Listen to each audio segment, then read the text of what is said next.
नमस्कार विद्यार्थियों, मैं रुचि दुबे, सहायक आचार्य शिक्षा शास्त्र विभाग, इलाहाबाद विश्वविद्यालय प्रयागराज से। और आज हम लोग बात करेंगे राष्ट्रीय शिक्षा नीति 2020 की। भारत में सर्वप्रथम 1968 में शिक्षा नीति बनाई गई थी और उसके बाद 1986 में बनाई गई, जिसे नई शिक्षा नीति कहा गया। और 1992 में इस 1986 की शिक्षा नीति का संशोधन किया गया।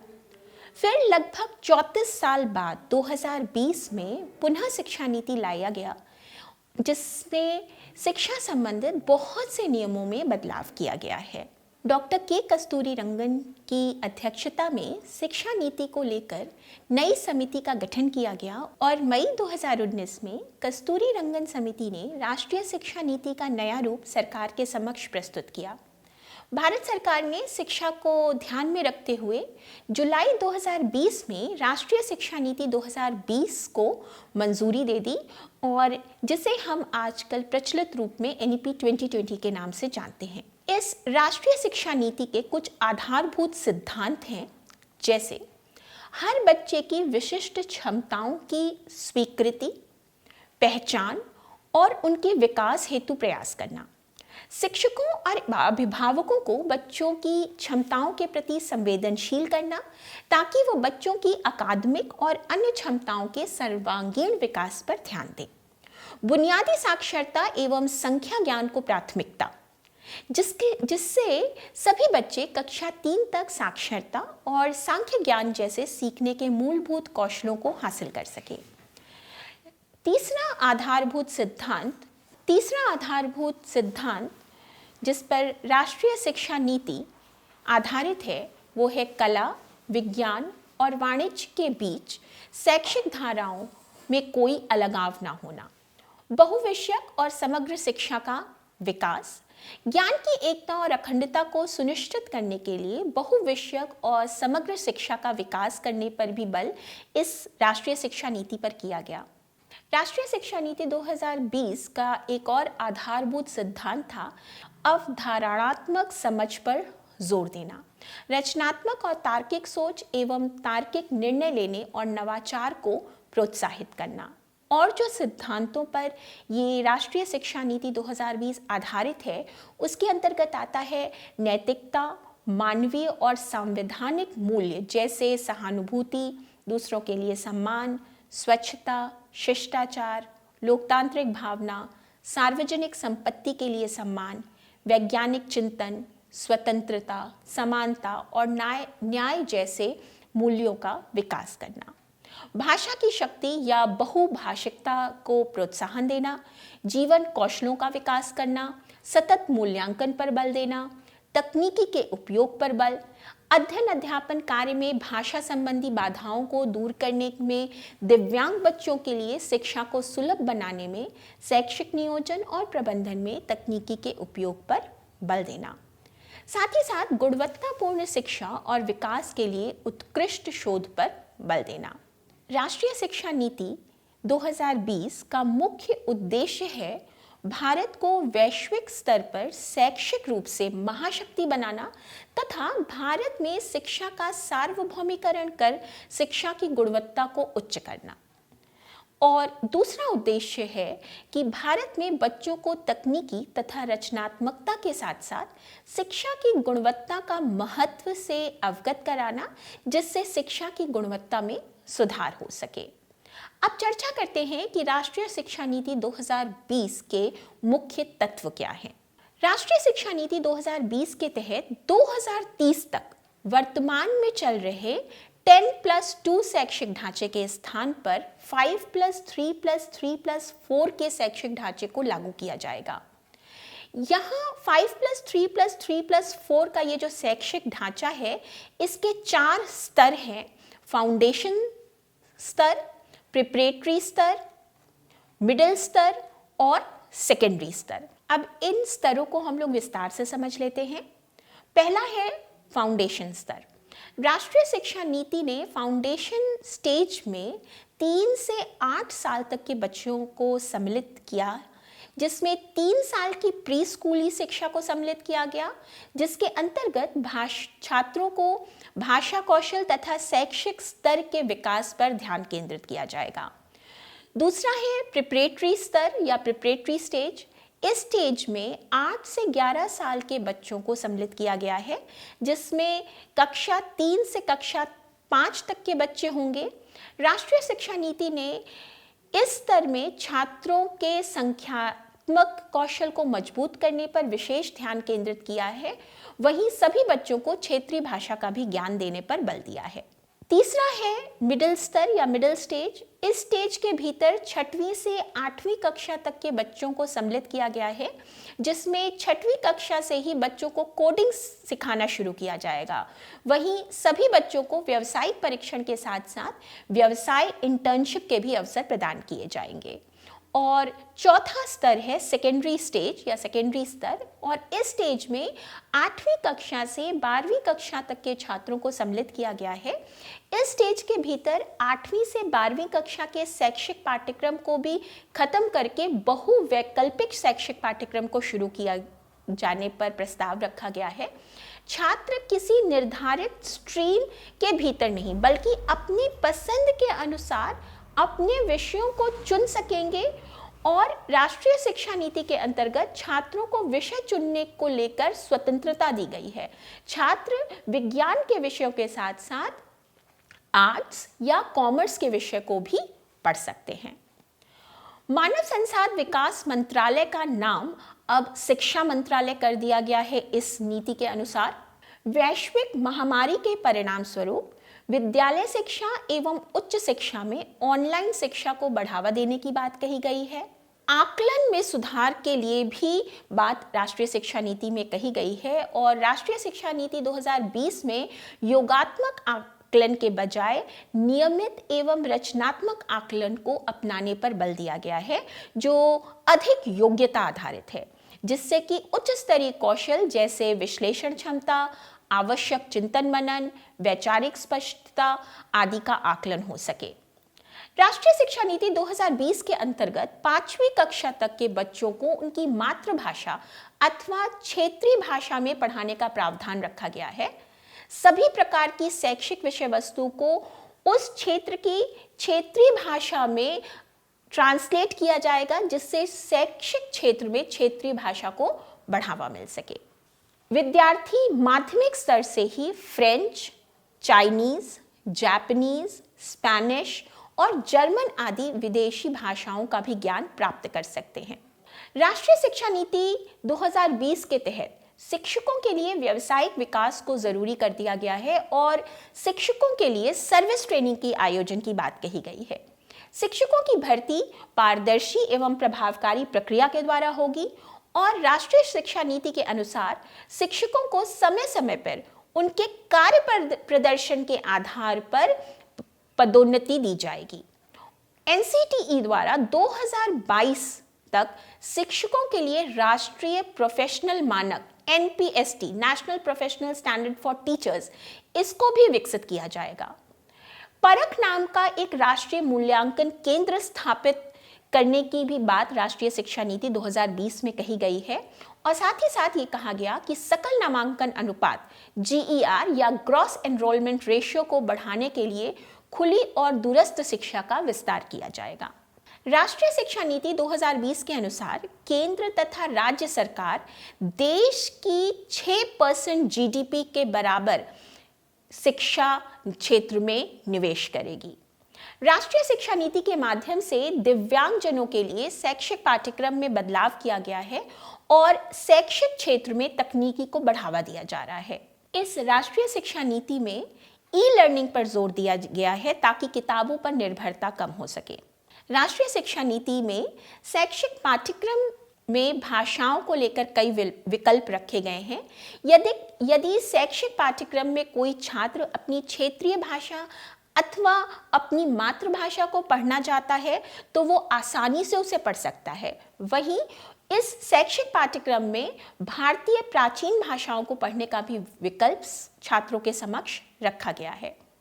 छात्रों पर पढ़ाई का बोझ कम करने के लिए और पढ़ाई को आसान बनाने के लिए आर्टिफिशियल इंटेलिजेंस सॉफ्टवेयर का इस्तेमाल शैक्षिक पाठ्यक्रम में किए जाने की बात भी राष्ट्रीय शिक्षा नीति में कही गई है। एनईपी 2020 में सामाजिक और आर्थिक रूप से वंचित समूहों की शिक्षा पर विशेष ध्यान दिया गया है। अब आगे हम लोग बात करते हैं कि राष्ट्रीय शिक्षा नीति ने विद्यालय संबंधी क्या सुझाव दिए हैं। तो विद्यालय शिक्षा के परिप्रेक्ष्य में राष्ट्रीय शिक्षा नीति ने जो सुझाव दिए हैं वो कुछ इस प्रकार से हैं। प्राथमिक से कक्षा 12 तक विद्यालय के सभी स्तरों पर सभी की पहुंच सुनिश्चित करना, 3 से 6 वर्ष के बीच की आयु के सभी बच्चों के लिए बचपन की देखभाल और शिक्षा की गुणवत्ता सुनिश्चित करना। तीसरा है, राष्ट्रीय शिक्षा नीति के तहत शैक्षिक क्षेत्र को तकनीकी से जोड़ने की बात कही गई है, जिसके लिए सभी स्कूलों में ज़्यादा से ज़्यादा डिजिटल उपकरण दिए जाएंगे। 6वीं कक्षा से बच्चों को व्यावसायिक परीक्षण दिया जाएगा। राष्ट्रीय शिक्षा नीति के अंतर्गत छात्रों को 6वीं कक्षा से ही कोडिंग सिखाई जाएगी और 2025 तक प्राथमिक विद्यालय में कक्षा 3 तक के सभी छात्रों के लिए संख्यात्मक ज्ञान तथा साक्षरता को प्राप्त करने के लिए एक राष्ट्रीय मिशन की योजना तैयार की जाएगी। स्वास्थ्य नीति के तहत छात्रों के स्वास्थ्य पर भी ध्यान दिया जाएगा तथा छात्रों के लिए स्वास्थ्य कार्ड भी बनाए जाने की बात इस नीति में कही गई है। राष्ट्रीय शिक्षा नीति में शैक्षिक पाठ्यक्रम के साथ साथ कौशल पर विशेष ध्यान केंद्रित किया गया है और इसलिए मेन सिलेबस में भी एक्स्ट्रा करिकुलर एक्टिविटीज या पाठ्य सहगामी क्रियाओं को शामिल किया जाएगा। छात्रों पर बोर्ड परीक्षाओं का बोझ कम करने के लिए बोर्ड परीक्षाओं की रूपरेखा को भी बदला जाएगा, जिसमें 1 साल में 2 बार छात्रों की परीक्षाएं ली जाएंगी।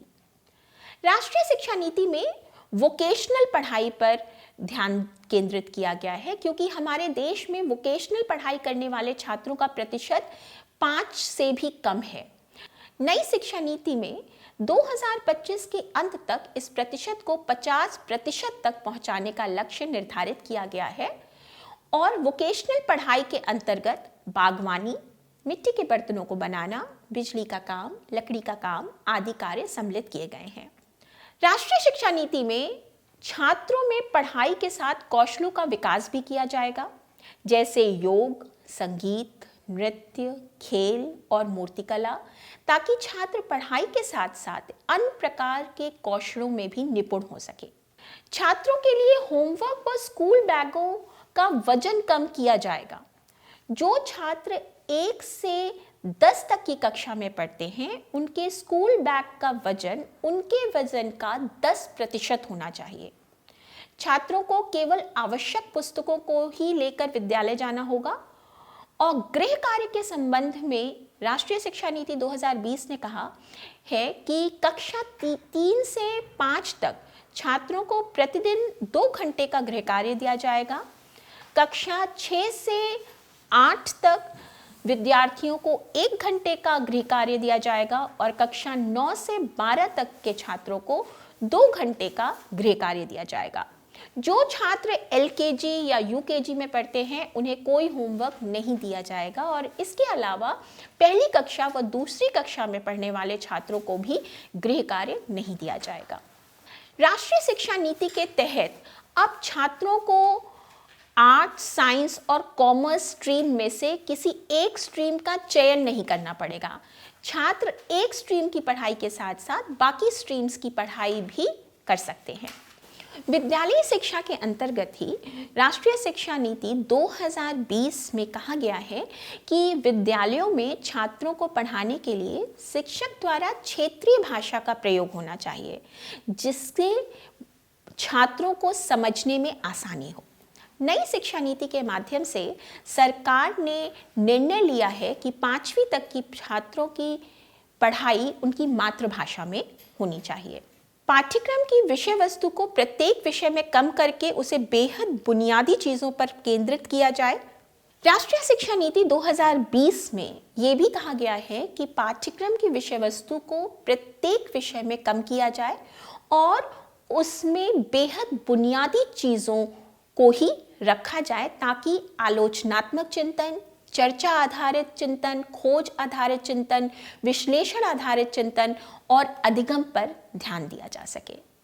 विद्यालय शिक्षकों को गैर शैक्षणिक कार्यों को करने की अनुमति नहीं होगी, जैसे मध्याह्न भोजन, ताकि शिक्षक पूरी तरह से शिक्षण कार्य में ध्यान दे सके।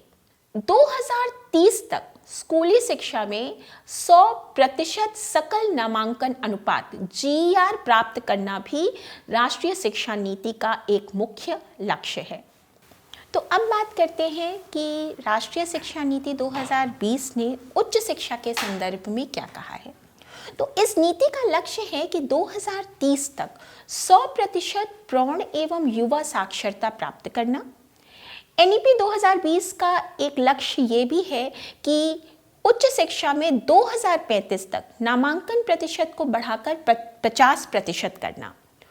उच्च शिक्षा पाठ्यक्रमों में विषयों में विविधता लाना और राष्ट्रीय शिक्षा नीति के माध्यम से एकेडमिक बैंक ऑफ क्रेडिट का गठन किया जाएगा, जिसमें उच्च शिक्षा के छात्रों द्वारा परीक्षा में प्राप्त किए गए क्रेडिट को डिजिटल या एकेडमिक क्रेडिट बनाया जाएगा और विभिन्न उच्च शिक्षा संस्थानों के माध्यम से इन क्रेडिट को संग्रहित कर छात्र के अंतिम वर्ष की डिग्री में स्थानांतरित करके सभी क्रेडिटों को एक साथ जोड़ा जाएगा। अनुसंधान संस्कृति को बढ़ावा देने के लिए राष्ट्रीय अनुसंधान फाउंडेशन की स्थापना की जाएगी। राष्ट्रीय शिक्षा नीति 2020 के अंतर्गत शैक्षिक पाठ्यक्रम को लचीला बनाए जाने की हर संभव कोशिश की जा रही है और यदि कोई छात्र किसी शैक्षिक कोर्स में रुझान न रखने के कारण उस शैक्षिक कोर्स को बीच में छोड़ना चाहे या उस कोर्स के बीच में कोई दूसरा कोर्स पढ़ना चाहता है, तो वह अपने पहले कोर्स से निश्चित समय अवधि तक रुककर दूसरा कोर्स ज्वाइन कर सकता है, जिसे multiple entry and exit point के नाम से भी जाना जा रहा है। 2030 तक हर जिले में उच्च शिक्षा संस्थान का निर्माण किया जाना राष्ट्रीय शिक्षा नीति के उद्देश्य में सम्मिलित है। राष्ट्रीय शिक्षा नीति में 2040 तक सभी उच्च शिक्षा संस्थानों को बहुविषयक शैक्षिक पाठ्यक्रम संस्थान बनाने का उद्देश्य रखा गया है। NEP 2020 में स्नातक कोर्स को 3 साल से बढ़ाकर 4 साल तक करने की बात कही गई है, जिससे छात्रों को बहुविकल्प प्रदान किए जाएंगे और इन सभी बहुविकल्पों के उचित प्रमाण पत्र के अनुसार छात्रों को डिग्री दी जाएगी।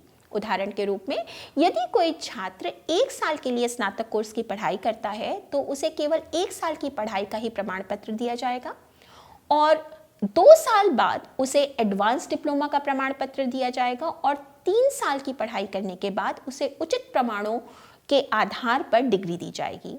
अंत में 4 साल के बाद छात्र को बैचलर डिग्री के साथ साथ रिसर्च की डिग्री भी दी जाएगी। इस शिक्षा नीति में उच्च शिक्षा से संबंधित MPhil की डिग्री को समाप्त कर दिया गया है। सभी नए PhD प्रवेशकर्ता चाहे वो किसी भी विषय में प्रवेश लें, उनसे अपेक्षित होगा कि वे अपनी डॉक्टोरल प्रशिक्षण अवधि के दौरान उनके द्वारा चुने गए विषय से संबंधित शिक्षक शिक्षा अध्यापन में क्रेडिट को पूरा करें। अब बात करते हैं कि राष्ट्रीय शिक्षा नीति 2020 में अध्यापक शिक्षा से संबंधित क्या बातें कही गई हैं। तो जो प्रमुख बात है वो ये है कि 2030 तक B.Ed का कोर्स जो आज के समय में 2 साल का चल रहा है वो 4 साल का हो जाएगा। दूसरी चीज़ कि 2030 तक 4 वर्षीय एकीकृत B.Ed कार्यक्रम स्कूली शिक्षकों के लिए न्यूनतम डिग्री योग्यता बन जाएगी। राष्ट्रीय अध्यापक शिक्षा परिषद वर्ष 2022 तक शिक्षकों के लिए व्यावसायिक मानक को विकसित करेगा, जो मैंने पहले भी आपको बताया था NPST के नाम से जाना जाएगा, तथा NCERT के परामर्श पर अध्यापकों की शिक्षा के लिए राष्ट्रीय स्तर पर शैक्षिक पाठ्यचर्या की चर्चा की विषय वस्तु को भी तैयार किया जाएगा। भावी शिक्षकों को भारतीय मूल्यों, भाषाओं के ज्ञान और परंपराओं के प्रति जागरूक किए जाने की भी बात राष्ट्रीय शिक्षा नीति 2020 में कही गई है। राष्ट्रीय शिक्षा नीति 2020 के अनुसार आने वाले वर्षों में केवल शैक्षिक रूप से सुदृढ़ बहुविषयक और एकीकृत अध्यापक शिक्षा कार्यक्रम ही क्रियान्वित होंगे। तो आज हम लोगों ने इस सेशन में बात करी कि राष्ट्रीय शिक्षा नीति 2020 का मुख्य उद्देश्य क्या है और इसमें विद्यालयी शिक्षा, उच्च शिक्षा और अध्यापक शिक्षा के बारे में क्या बातें कही गई हैं। धन्यवाद।